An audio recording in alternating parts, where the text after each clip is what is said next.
Kinwestiyon ng Volunteers Against Crime and Corruption kung paano nakakabalik sa serbisyo ang mga pulis na nasasangkot sa mga kasong kriminal. Paniwala po ng grupo, posibleng nagkakabayaran para ma-reinstate ang mga nadidismiss na pulis. Nakatutok si Ivan Mayrina.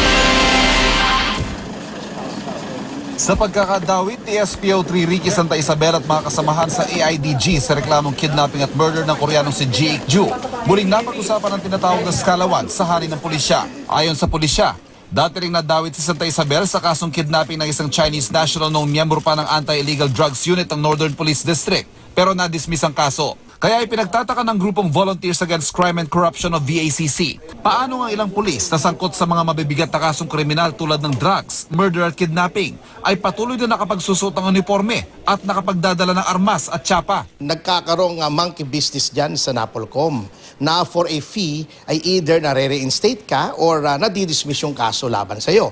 Mahirap naman daw ang akusasyong nagkakabayaran sa mga opisyal ng NAPOLCOM kung bakit hindi natatanggal ang mga pulis kalawag. Hindi lang naman daw kasi sa NAPOLCOM ang pinal na desisyon sa pagpapatalsik ng pulis. Pwedeng umapila ang mga sangkot na pulis sa nakatataas sa opisyal ng gobyerno tulad ng kalihim ng DILG o tumakbo sa korte. Sa records ng NAPOLCOM mula 1993 hanggang 2012, may 17 pulis na pinadismiss ng NAPOLCOM ang nakabalik sa serbisyo sa utos ng nakaupong DILG secretary. May order of dismissal ng NAPOLCOM with finality, pero pagdating doon sa PNP, sa mga opisina ron na involved, hindi nila ina-implement ang dismissal. Itong MISTA system, BATA system, pag kabig nila, they won't lift a finger. At si Pangulong Duterte mismo, naging kontrobersyal nang aminin niyang iniutos niyang ibalik sa pwesto si Superintendent Marvin Marcos bilang hepe ng CIDG Region 8 na isa sa mga iniimbestigahan sa pagkamatay ni Albuera Mayor Rolando Espinosa habang sinisilbihan ito ng search warrant sa loob ng kulungan.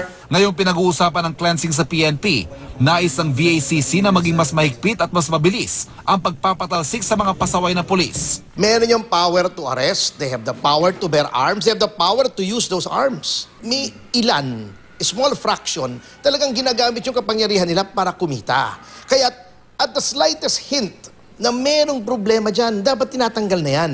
Hindi raw tutulang NAPOLCOM sa mungkahing ito. Makikipagtulungan pa nga raw sila sa VACC para sa paglilinis sa mga skalawag sa serbisyo. Ivan Mayrina, Nakatutok, 24 Oras.